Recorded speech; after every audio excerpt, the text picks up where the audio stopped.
come from? And where are we going? Welcome. This is Red Eyes Radio.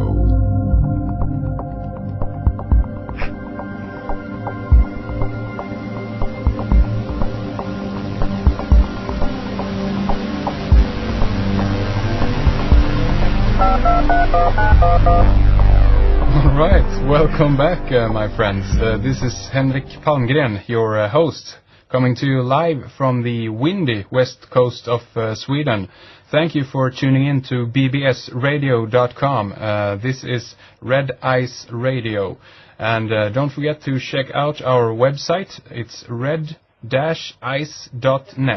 News, links and research all about the interesting things that far too few people on this earth still are unaware of. And we do our best over there to track some of the many things that are going on. And today on the program we have Michael Tsarion back with us.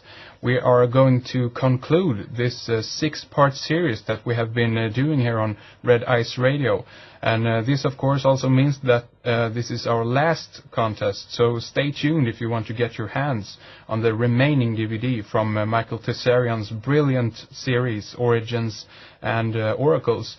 And I want to pick up where we last left off, and we were talking about the great Masonic secret, the 12 tribes of Israel, who are the carpenters in the Bible, and does that word suggest something else?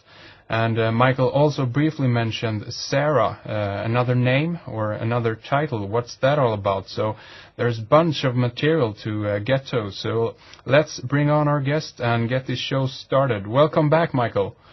Thank you, Henrik. It's nice to be back. Yeah, excellent. We have a bunch of stuff there I mentioned in the intro. Where would you like to begin? Well, first I'd like to say that the good news is that, making excellent progress on the new book. And I'm really sure that it's going to be out within maybe the next couple of months. And this is... By the end of the year, we will have the first draft of the Irish Origins of Civilization. So anybody who's been diligently following what we've been talking about here is going to have the final product in their hands, before the year's out, so that they can actually have direct access to this information. Excellent. Because remember, one of the things is it's great for us to be able to talk about it anecdotally, but it takes us another level for people to be able to really have it in their hands and then be able to read it and really start to use it in their daily life to find out, okay, this is not just ancient history here. This is a key that helps me see through the delusion of the lies that are being told from the synagogues, from the churches, from the Sunday schools, and from the tele-evangelists. I don't have to tell people in America about that because they know, if they've been watching the television and if they're aware of what's going on, just how powerful this new evangelist movement has been becoming after the rise to power of George Bush. For 10 or 15 years, the evangelist movement in America has had to stay pretty silent because there were so many exposures of frauds, and people were just, trying to move on in life and in also philosophy. Yeah. But now they're back again. And because they're back, we're having reinfused into our society all the old lies, all the old fakery that once was exposed back in the 1980s by brilliant people. Now it's back out again. And people are being fooled into all of this nonsense. So when you listen to evangelists in this country talking about Messiah, when you say that he's going to be coming through the clouds, when you hear them talking about that he'll be riding a white horse, or that he'll have the crown on his head, and all this other symbolism, and Christians believe that this is from the Bible. This is, iconography or symbolism that comes from traditional Judaism and comes from the Bible. You got to be telling them that, look, we don't mind you being a Christian, and we are not involving ourselves in your personal devotion. We actually pity you because you are involved in absorbing lies which are not good for your system. Yeah. We pity the average Jew who's been sacrificed on the altars of the Zionists. So, the last show, we got to sort of recapture what our motive is here, to tell people that we're not Christian bashing, we are not Jew bashing. What we're doing is we're taking pity on those people. Yeah. Now, deep desire to connect to the divine, but do not know that they are funding and supporting and giving their money to those people whose job it is to divide you from the divine. Exactly. Okay, so we are not just idle, punks who've got nothing better to do on a Sunday night than to come on and, be slamming, like usual counterculture rebels do. Yeah, People exactly. who watch my web stream on you've seen the web stream, right? The Yeah. 2012, The Future of Mankind thing in Los Angeles. It is brilliant, Michael. It's excellent. Yeah, and how many times do I say on that? How many times do I critique the rebel? Yeah, exactly. Right? So, if we were just rebels, then why would I be critiquing that kind of Burning Man, usual rebel-type countercultural person that you meet in the streets? Why would I be doing that if I'm in the same category? Exactly. Or if you, Henrik, were in the same category? Yeah. We're not in the same category. We can argue with the best of them. We can have the greatest scholars in Egyptology. We can have the greatest scholars in the movement of races and tribes. We can have the anthropologists. We can have the students of the megaliths. We can have the students of language. And we will learn a lot from them. Indeed. But they will also learn a lot from us. Yes.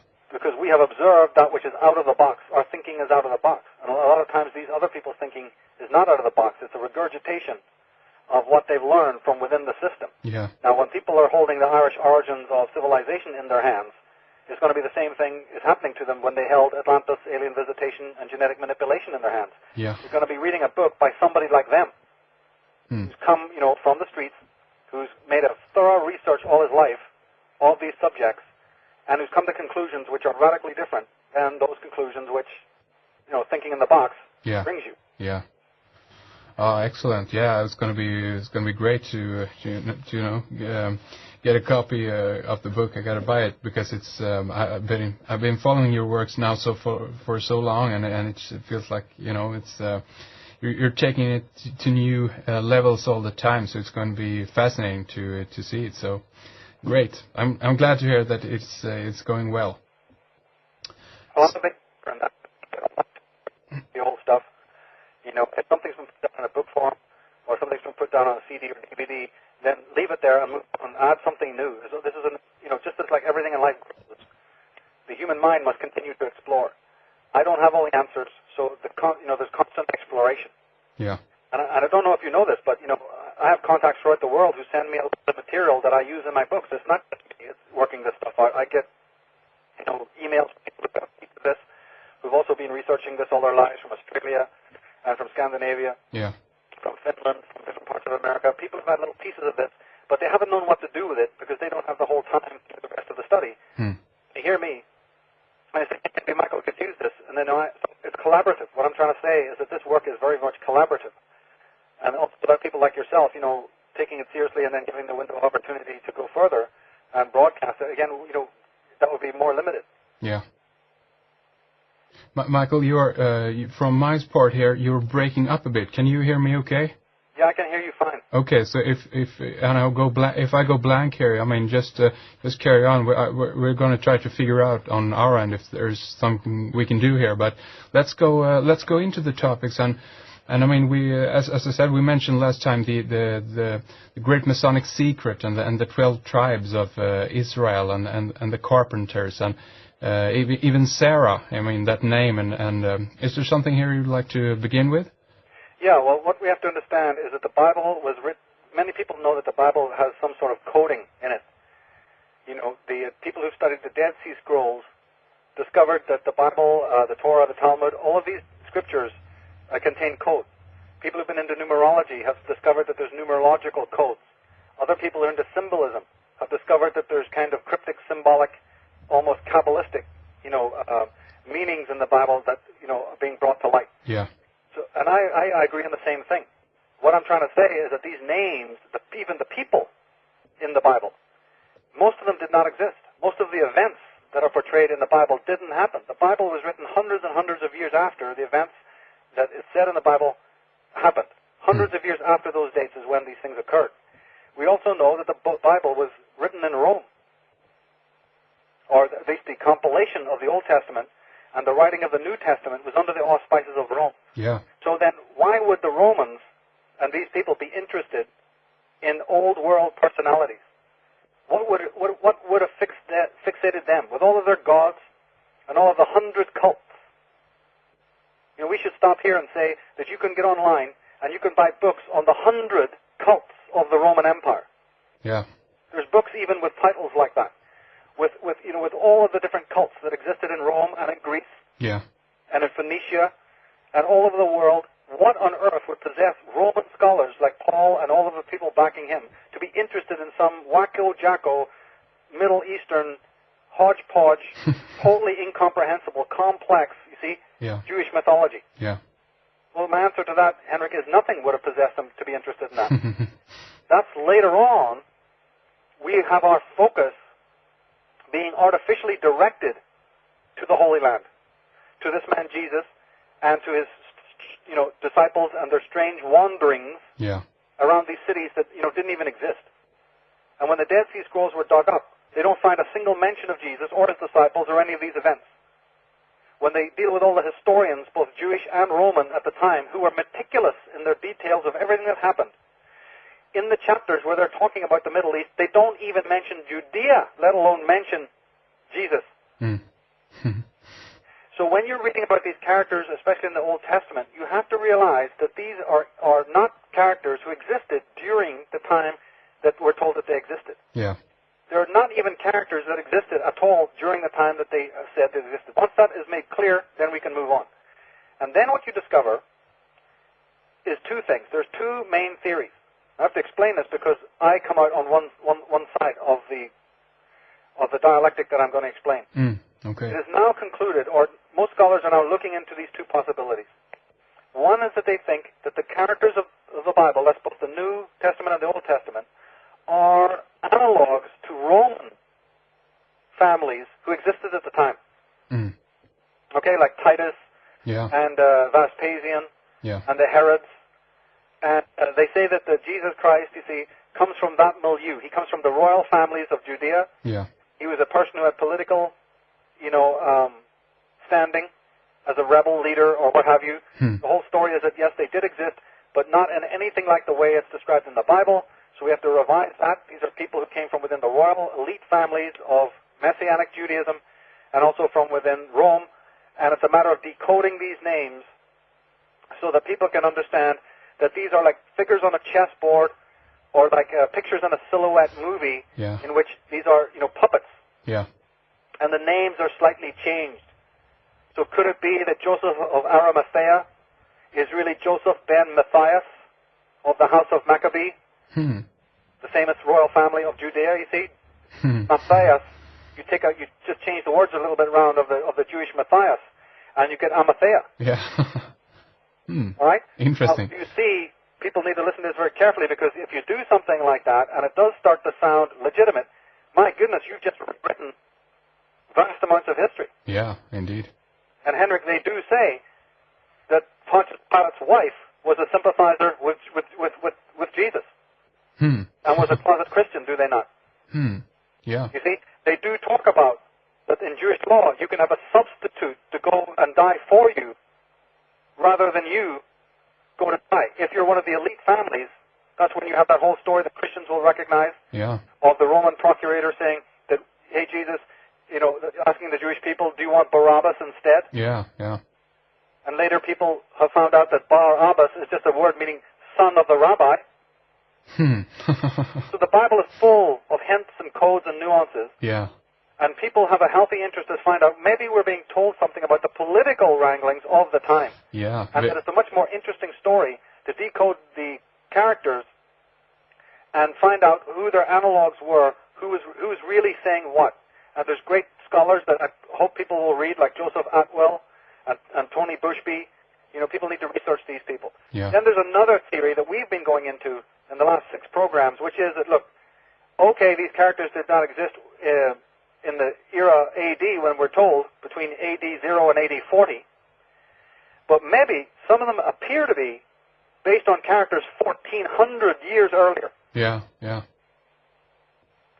And we know this because Ahmed Osman and Mustafa Gadala and Ralph Ellis have pointed this out and done a fantastic work in the etymology and the philology to show you that this might be true. But even if you don't read their books or even read my book, people know that from the Dead Sea Scrolls were talking about the great Messiah being called Joshua, But Joshua was the right-hand man of Moses 1,400 years later. So when you go, Henrik, to the Jewish scriptures, the closest proximity to the man known as Jesus lived 1,400 years earlier, and the man that was worshipped as the teacher of righteousness was sacred to all the sects of the broken away from the central temple. So these are the hardest core Jews that you can imagine on the face of the earth. When you actually dig up their documents, which only took place in 1948, if you want to believe it, they're telling you that they already know that the Messiah, the teacher of righteousness, the man that they consider to be the star, the one worth following, the one who's going to come and set them free, is 1,400 years before. Now that is so intriguing. So the second line of study, which fascinates me, is that could it not be that these people are from the, as bizarre as it sounds, can go back 1,400 years. Now here's the trick. You go back 1,400 years and you run right smack into something that happened during those era, which is far more interesting than any of this, hogwash concerning the Bible. You come smack into the middle of the exile of Akhenaten of the 18th dynasty of Egypt. And you come right up smack to the middle of the greatest change astrologically that was taking place in Egypt to all the priests, which is the moving of the sun from the sign of Taurus into the sign of Aries. And we could have volume after volume after volume, because I've gone into a DVD 8 hours long to try and explain about astrotheology what these kinds of astrological changes signified. The last one of any importance for the last 2,000 years is not the coming of Jesus Christ. But before that was the great move of the sun from one age into the other age, which caused enormous havoc, not only to Egypt. People can realize that the people who kept the temples in Egypt, the priests who worshipped every aspect of the stars, they realized that they had to script an entire new religion, an entire new set of symbols. You don't worship the bull anymore. We worship the lamb and the ram. What we have to understand, we not only understand that Egypt was, in the midst of enormous dynastic and symbolic changes, Henrik, but this also affected the people who later are known as the 12 tribes of Israel. Because the 12 tribes of Israel are nothing more than exiled Egyptians. That's why you hear about the exiles taking with them cows and camels and carts and jewelry and gold, so that when they finally get to the Mount Sinai, they can create for themselves a golden calf. Do you tell me how slaves who are being booted out of any country can suddenly be building golden calves? That's a good And question. anyway, why are they not building the golden rat? Or the golden peacock? Or the golden moose? Why the golden calf?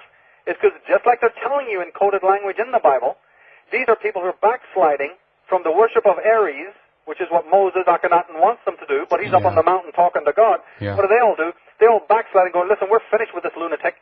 I think the gods are angry with us because we've made the change, so we're going to build a golden calf and start worshipping it.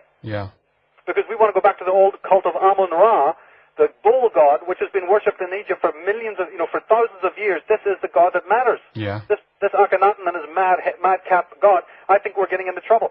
Then down comes Moses, or in comes Akhenaten, and goes, what are you guys doing? And the Bible reports that he's thinking that they're all hedonistic and perverse.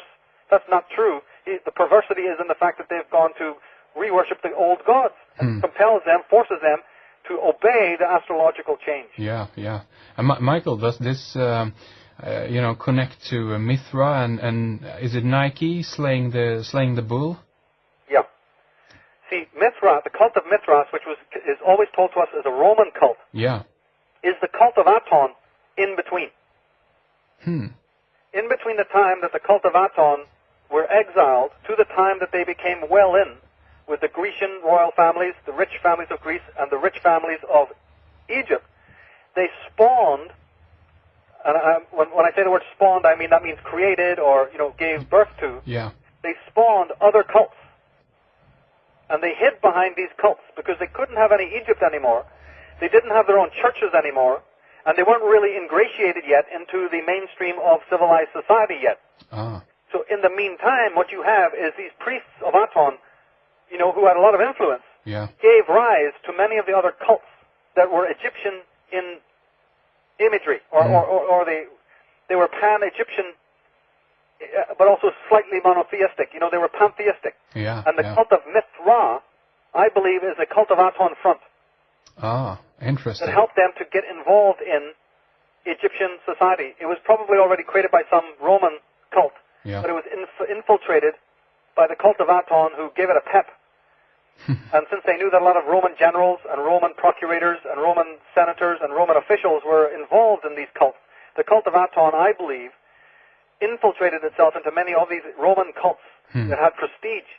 And because they had real magic, I mean, these cult of Aton people are not just some nobodies. These are ex-pharaohs of Egypt. Believe me, they got power and they got money. Yeah.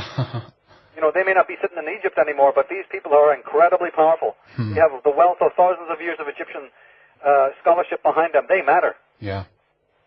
So when they came into Rome and Greece, especially during the Grecian times, these were big shots in Alexandria, you see. Yeah, the cult of Aton didn't go anywhere.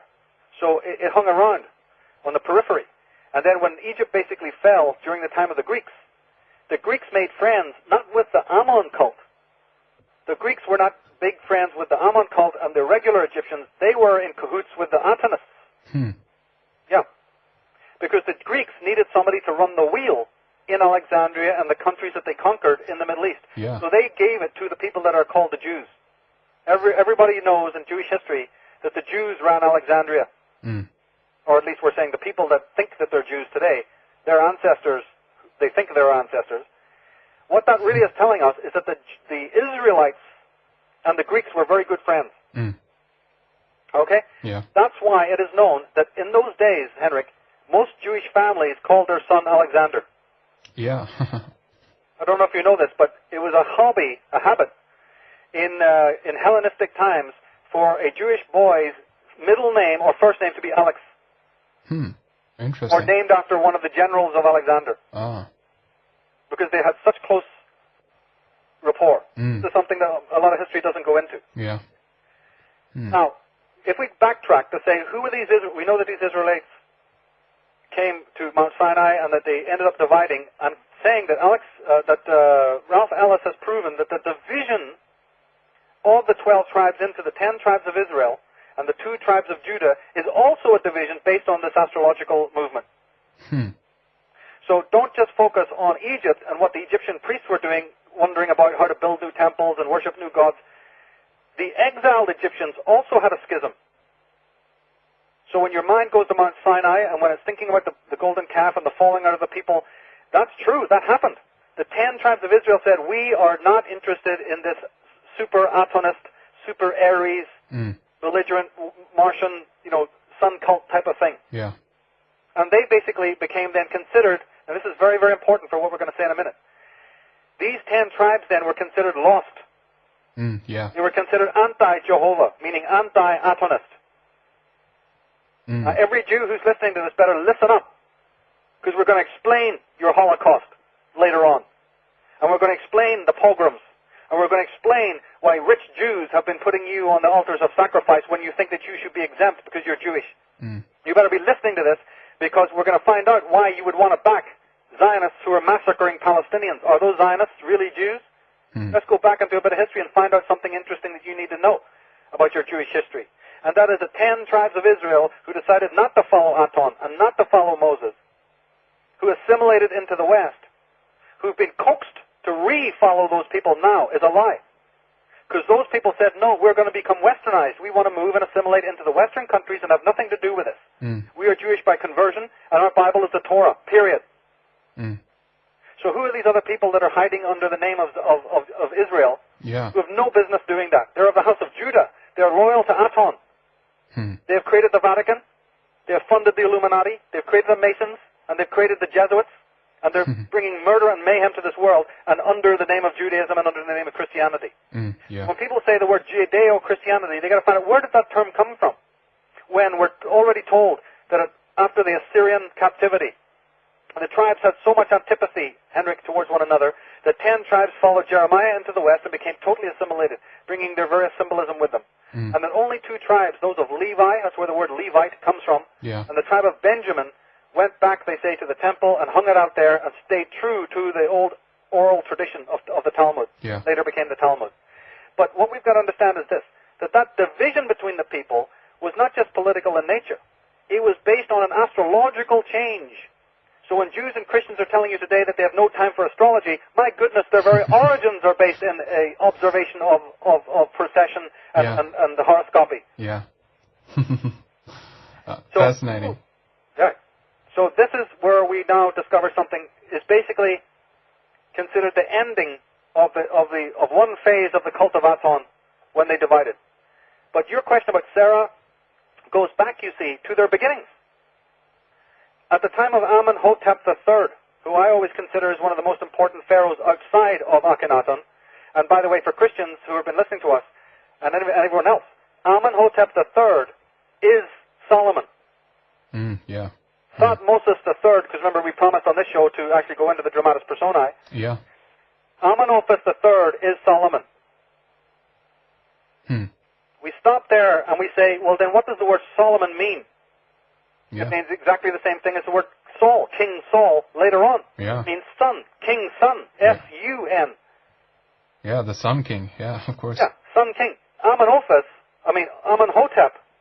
the third happened to just be called Solomon. Well, why not? He's the Sun King. He's the king of the priests. He's the king of the priests of the sun. Yeah. His nickname is Solomon. Nothing mysterious about it. No, it's right there in the words. It's a title. Yeah. Yeah. He's the Golden King. The hell they were called. It's all over their own monuments. Akhenaten, the very first word Akka, or Ika, means the eye, the golden eye. Ah.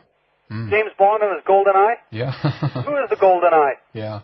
What's going on in these movies? So they're all sun kings. So if the Bourbon king, Louis XVI, is calling himself the Sun King, let's find out why. Now, Sarah is meant to be in the Bible. If you go by the Bible, which I told people have already been saying is not a great legitimate source or anything, but at least in the Bible it's saying that Abraham's wife, Sarah, gets involved with the Pharaoh. The true story is that Abraham himself was a Pharaoh.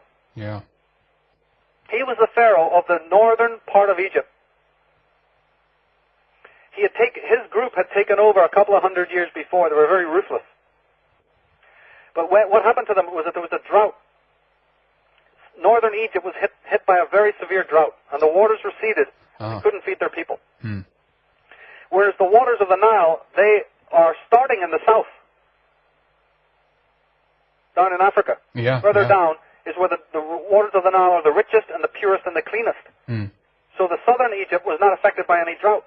But the king of the south of Egypt that hated the guts of Abraham and the northern Hyksos dynasty pharaohs, you see. But, you see, of course, what happened was Abraham went with his people and he took his wife, and they begged the southern pharaoh for help, saying all of Egypt is suffering, you can't let people die, you know. So what happened is the southern pharaoh gave them grain. In the meantime, they claim that the southern pharaoh fell in love with Sarah. And the Bible blatantly tells you that when the pharaoh wanted Sarah, Abraham lied and said that she is my sister, you can have her. When of course it's his wife. Yeah. Now of course I'd love to dive into the question of why this wonderful holy man of God, this Jehovah's great patriarch, would be lying through his black teeth. How holy that can be, but we'll have to leave that one aside. People can make up their own minds about that one. It's just pretty much, it's pretty much the game. When you're dealing with the Bible, that's pretty much the rule. Yeah. But, let's not be so controversial. We'll come back to the story. It's amazing to me. So this is what happened. Now, here's the implication that Ahmed Osman has brought out. This means then that Sarah lay with the Pharaoh Amenhotep III and her son Isaac and his son Jacob and Joseph. And isn't it that Jacob was renamed Israel? Yeah. So then the 12 tribes of Jacob, or the 12 tribes of Israel, hey, their granddaddy is Amenhotep III, the Pharaoh. There it is, and it's absolutely irrefutable. So even if people do not believe all the other sundry connections to Egypt, you see, and they turn that all down, and they believe there's no such connection, and it can't be proven, well, listen, there is absolute 100% proof. And that's the reason, by the way, why you have not seen so much recently on Egypt. Because since the work of Ahmed Osman, there's been a sort of a silence in the Egyptian community. Because they don't want to touch upon any of this.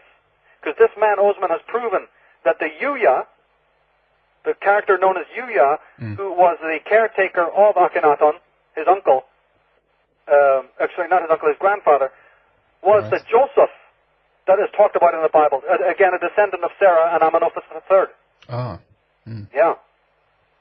So when you want to examine the dramatis personae of the Bible, they are finding out now that Akhenaten connects to Moses, that there is a similarity between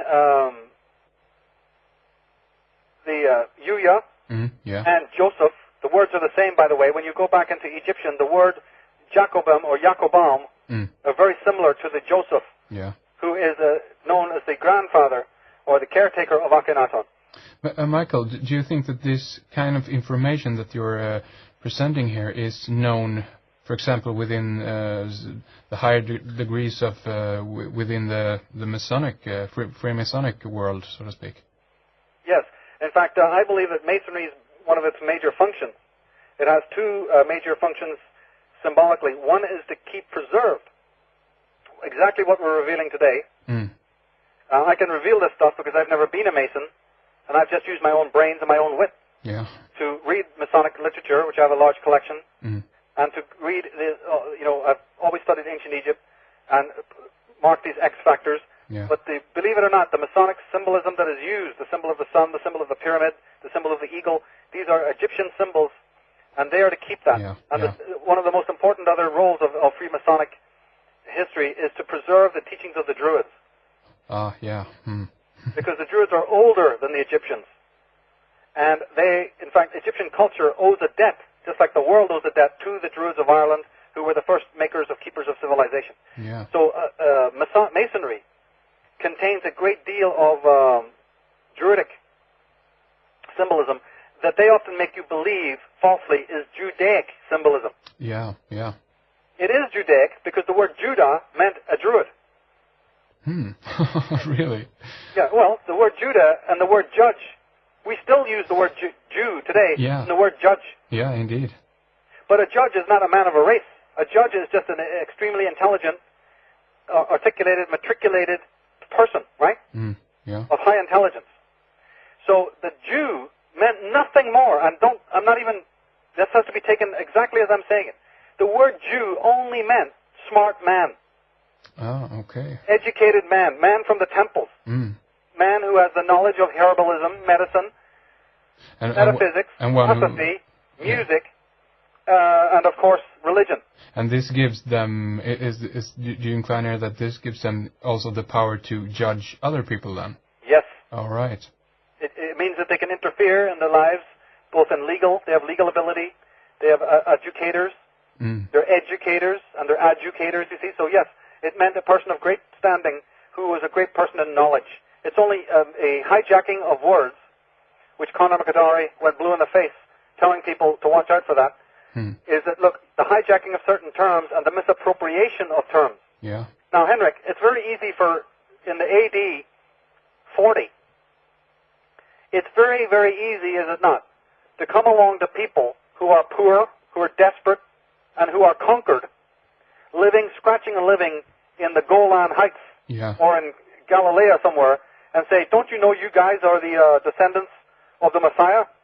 And you're all of, royal blood? Of course people want to believe that. Yeah, of course. Who wouldn't? Doesn't mean they are. Doesn't mean that they have any rank.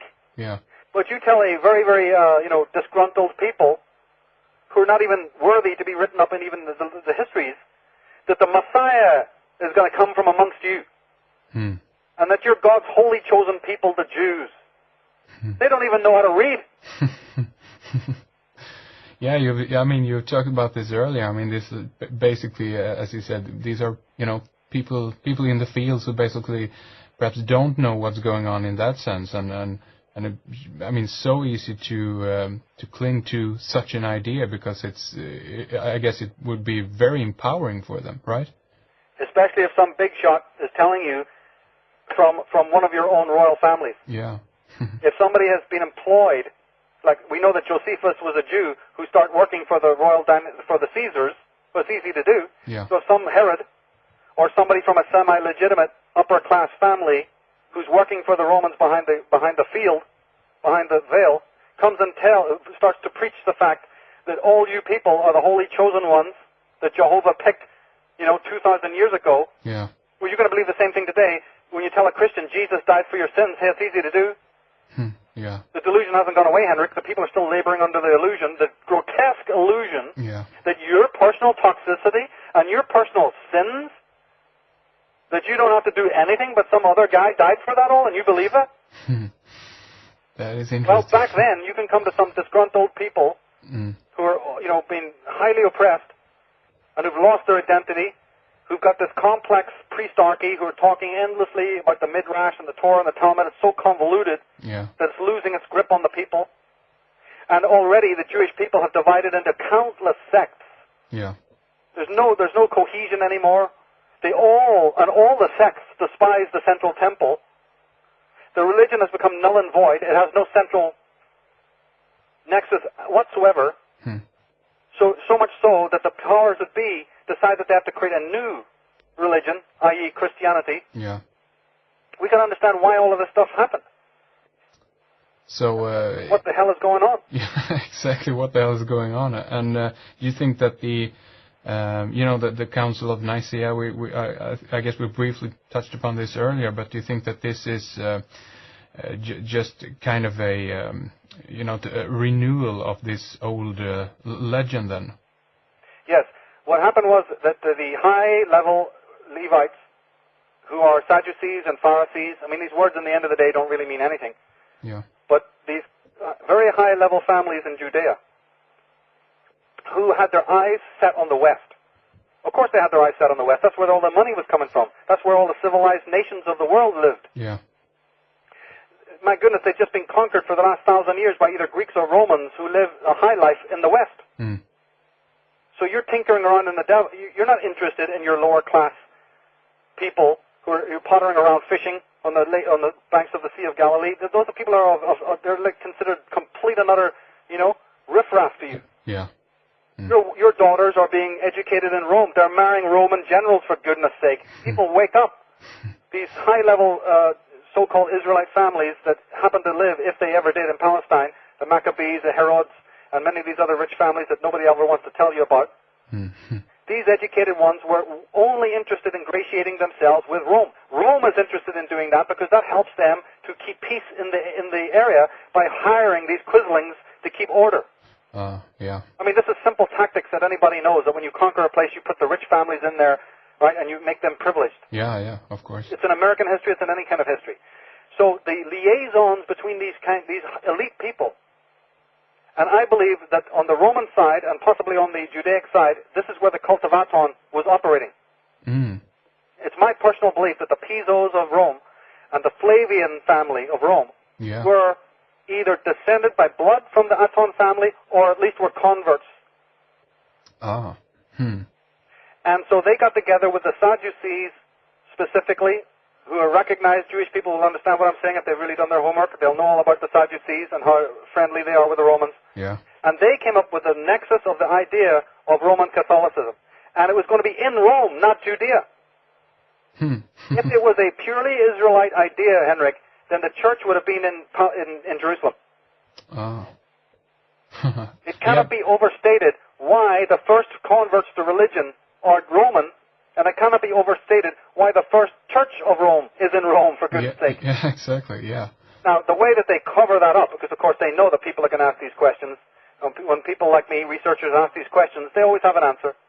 The answer is that St. Peter traveled to Rome early on and died there, was killed there, and it's over the bones of St. Peter, the rock, the stone that Jesus had said, you're going to build my church to St. Peter the rock, whose name was once Cephas, and then it became, Petra, over his body. So they actually did find a couple of burnt out bones, like some goat had dropped dead, and they said, this dead goat is the bones of St. Peter, quick, build a temple. So the Rome is built over some spurious bones that they probably dug out of a local graveyard somewhere.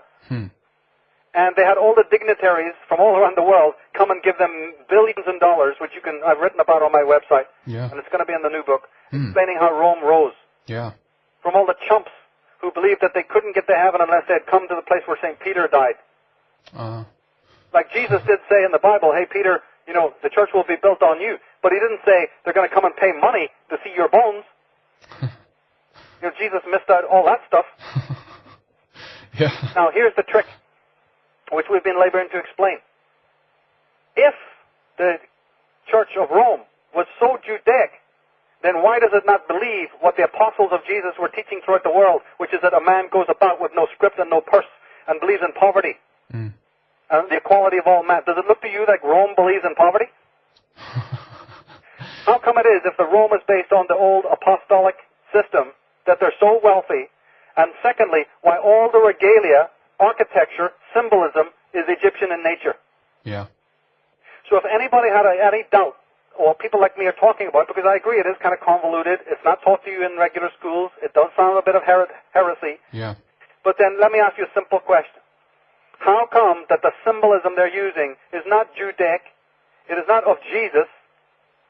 The Pope is not basing himself on Jesus, the teachings of Jesus. No. He's based on Akhenaton, the sun priests of the temples of Heliopolis, Amarna, Avaris, Alexandria. Yeah. And anybody who's done 5 minutes of homework knows that, because they're showing you that. Indeed. And if There's 13 obelisks. yeah, Big exactly. geometry and all the artists that were there. The city is laid out that way. There's Maltese crosses. There's skulls and bones. There's triple tiaras from Babylon. The thing is incredibly Egyptian and Babylonian in nature. Has got very little to do with bona fide what Jews think is their symbolism. Only what Jews have got to realize, and I hope they will realize this, is that their symbolism is also Egyptian and Celtic in origin. Yeah.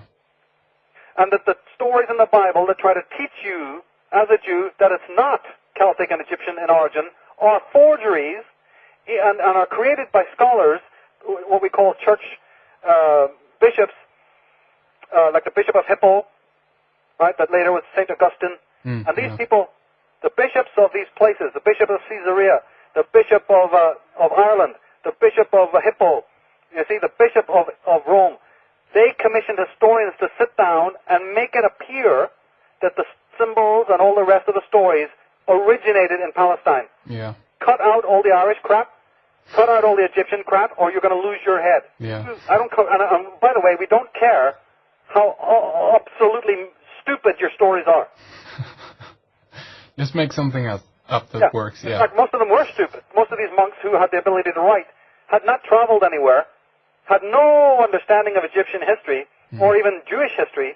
So when you're reading the Bible and it makes no sense at all, and when the four Gospels can't even agree on what day Jesus was crucified, they can't even agree what city he was in when the opening of the tomb. Yeah. They can't even decide what part of the world that was in, etc., etc., etc., etc., etc. People can go to page 5 of my astrotheology page and start reading from the top to the bottom and come back and tell me that it looked like these people who wrote the Bible knew what the hell was going on. All right? Yeah. It's because these are local guys from Minneapolis, or from St. Paul, or from flicking Gothenburg there, who never left. You're taking a guy from Malmo who's never left Malmo going, okay, tell me all about Egypt. You sit down and here's a story about Egypt. And you script this so it doesn't look like it's about Egypt. Yeah, exactly. Yeah. He's going to do a pretty shoddy job. Indeed. So we have a shoddy job in front of us. The people like me who've done more research can look into and go, wait a minute, I'll not only be able to deconstruct this incredible lie, I'll be able to show you what was here in its place. Yeah. Because, Henrik, I am not a person who's just interested in deconstruction. I'm not only interested in being able to break down something that's standing. I'm also interested in showing people what beautiful, pristine thing stood here in its place. Yeah. Yeah, and what really happened. I mean, right. Because that's what we're asking here, so. Now, Sarah, Nefertiti, you see, the great queens, Cleopatra, there was a huge cult of the goddess. When Catholicism was born, it was born from Rome. That is why you know that the Roman elite and the Jewish elite, you know that it was part Israelite in nature, because the goddess worship was highly scaled back. That already shows you that it's sun cult. If anybody wanted any proof that this is sun cult from Egypt, notice the fact that the underworld cycle is cut out, meaning that they do not worship life after death. The cult of Osiris and the cult of what's going to happen to you after you die was removed by Akhenaten as having no importance whatsoever. They didn't even honor any of that. Plus they also, because it's a masculine worship of the sun, the goddess factor is way downplayed. Yeah. So when you see the two same things, and these, by the way, are only two things I'm pointing out. When you see that there's less emphasis on the goddess, and there's no emphasis on the underworld cycle ritual, which was sacred to all pagan people, then you know that you're talking Atonism. And I don't care if it's called Christianity or Judaism. It's Atonism, because Aton was the first god that said, it's only me, and you don't care about after death, and you don't care about the goddess. There's only me, the masculine, Yahwistic concept. So this is proof that Atonism is Christianity. Then the Roman Catholic Church realized that it wasn't happening. When you descale, when you marginalize the feminine, people don't like it, especially pagan people. You're moving in first gear. So then they decided at the Council of Ephesus, this is a place, to better bring in, or better permit the worship of the female person Mary. Yeah, exactly, yeah. Did you know that there was cheering in the streets all around Rome and all around the empire when that decree was made? Because people wanted that. And in the first 20 years that the decree that you can now worship Mary as a bona fide part of the the Trinity, she's acceptable, all the groves, temples, and shrines to every goddess, from Sibyl to Hera to Aphrodite, you see, to Diana, all over the world, was instantly converted to a Christian church. And many times, the shrines were still called Mary Aphrodite. Oh, really? In Latin. Yeah. They even still kept the name of the old place. This is how dumb people can be. That they didn't care. They converted the shrines of their goddesses to the worship of the Mary.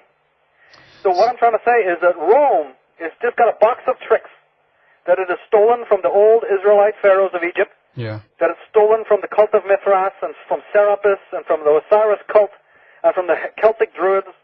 And I don't care if anybody believes this or not. So Rome has a box of tricks, and when they find out that this part is not working, they can pull out another one and go, okay, we'll allow this now. Yeah, and as the word implies, Catholic is that is the first attempt to create this universal religion, right? One religion for everyone on the entire planet. That's right. Yeah.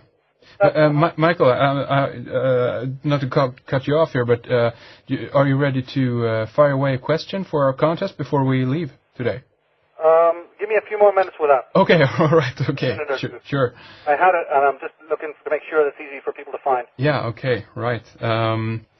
Yeah, because, you know, as you said, Catholicism is the new world order religion, basically. But do you think that it's failed, or do you think now when people are returning to it, as you said in the beginning, that it is a success? What's your take on this?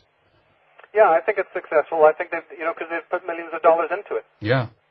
These are very, very powerful people, and who have they got standing up against them? Very few people. They have created the universities and the colleges and the seminaries and the schools to teach you the lies that I'm trying to expose. Yeah. And the people like Ralph Ellis and other writers are exposing. But we're only a handful of people, Henrik. Yeah, exactly. And even when we open our mouths, I don't need to tell you what, I'm lucky. I don't know why, but people seem to take to what I'm saying all over the world, so I don't have too much of a problem. But I say, a lot of times there's been a lot of resistance. I think that the resistance is getting less. Yeah. So the only thing positive I see is that people are starting to want more of these truths. And the reason is this. They're so sick of the lies. You know how a junkie will say that they clean up, and when you ask them why they cleaned up or why an alcoholic cleaned up, one of the first things that they'll tell you is because they got sick of being sick? Yeah. That's the same thing when it comes to disinformation. Some people are so sick of ignorance, so sick of being disempowered, so sick of being told lie after lie after lie, that they finally now, not through passion and not through truth, they're coming to seek for the truth, but just because they want something different. They're so burned out on the same vomit that they've been swallowing all these years. Yeah, exactly.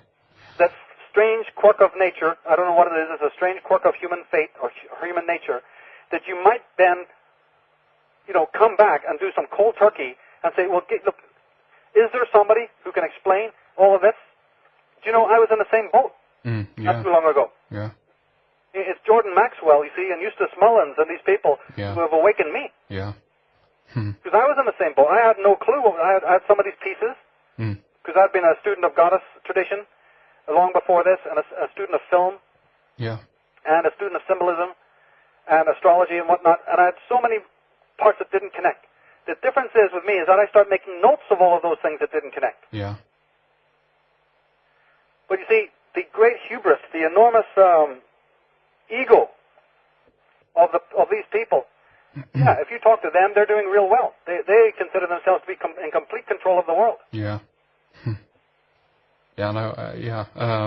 And time is moving fast again here, Michael. We have, about 4 minutes left. Not to get too distracted by the question. We can do, we can announce it later on the site if you're not able to get to it right now. Okay. No, I think I can give you one. I'm just trying to get something simple. Okay. All right. It's the last one, isn't it? It is. That's correct. Okay, I was just trying to find it though. I couldn't remember where it was. Okay, I can mention before we go on here that how long have we actually got there? we got about 3 minutes. So. Oh dear, it's very short. It is. Yeah, why don't I send you something this time? We'll not do it live. Yeah, let's do that. Everyone listening, I can just mention that you can mail me the answer to this address, radio@redicecreations.com, and we will get all the information up on the site, www.red-ice.net, and we want to get that last DVD out. So, I got it. Here, I've got the question. Okay, all right, there we go. The question is, what is the motto of the Jesuit College, the Jesuit order? All right, there we go. And let's say... The Jesuits are, in my opinion, a key group that is a descendant, either ideologically or even physically, from the cult of Aton, and they have a most intriguing motto that is basically of their order, and if people can find out what that is, they can make the choice. They can have the last DVD. Excellent. And let's take that answer through mail, because it's too short to get to the phones here, I think. So Michael, I just want to say here also that this series has been excellent, and we got about 6 hours now of excellent information surrounding all of these elements that we have been talking about. So, I want to thank you very much for bringing this out, and I encourage everyone to get their hands on the new book, and tell us, Michael, when how will people be able to get that? Just keep contacting me for updates. Keep visiting the michaeltsarion.com website. Yeah. It's not ready yet, but we're making excellent progress, and it will be out, before the end of the year. That's my only thing, my guarantee I can say. I also want to thank you personally, Henrik, because as you can see, as everyone who's listened to the series that we've done can see, this is not subject matter that could ever be covered in one show. Yeah. When we say that this stuff is too long to go into, we mean that, but not every radio host will give you the time then to take you up on that and say, okay, then we'll do a series. Yeah. So, I cannot extend enough thanks to you for doing this so that people can have a thorough encyclopedic knowledge of this whole question of the cult of Aton. Yeah. So when we find out that the Masons are saying, per me regnus regnet, through me kings will reign, right? That we see the status quo in the world out there of who are these potentates and these kings and who's behind them. Yeah. They mean what they say. They do serve somebody else. Indeed. You know what the motto for the Pope is, one of his titles? No. Servant of the servants of God. All right. The Pope's title is Servant of the Servants of God. Who are the servants of God? Yeah. Who are those who say, before Pope, we stand? You're not just to have a direct medium to the God through the church or through the Pope. The Pope has a medium that he goes through. Who would that be? We are here to expose to you who has the fingers crossed behind the back, who is these secret societies, and it's very important to start getting this because we're new opposition. Yeah. This is a very new subject. It's not very old. It dates from the time of Eustace Mullins and G. Edward Griffin. Yeah. It's a very young study, and we need to have the facts quick because these people are bringing the blades down on the necks of the human race. So, Henrik, from my heart to your heart goes out to thanks, for you exploring this matter with me. Very, very important, and you'll be the first person to get a copy of the new book, believe me. Oh, thank you, Michael. Thank you so much. And onward and upwards, and let's stay in contact. And again, thank you so much, Michael. Let's conclude there. Take it easy. We'll talk later. Bye, Michael. Bye. Yeah, another excellent show with Michael Tsarion. Do check out his website, michaeltsarion.com or teroscopes.com, and look out for the his upcoming new book. So, all right, this has been Henrik Palmgren coming to you live from the west coast of Sweden, and you have been listening to Red Ice Radio. I'm signing off, and we will continue the show next week. Okay, bye-bye, everyone.